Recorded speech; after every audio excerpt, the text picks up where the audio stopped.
கூவுற குயில் சேவல பார்த்து படுக்கிது பாட்டு. அவ்வளவுதானா?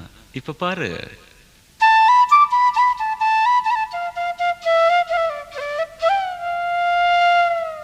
சரிதான்.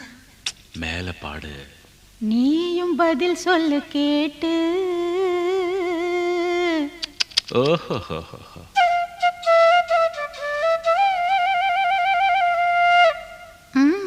பரவாயில்லையே.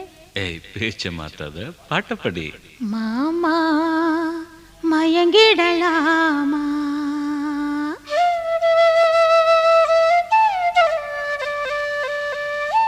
கூவுற குயில் சேவல பார்த்து படுக்க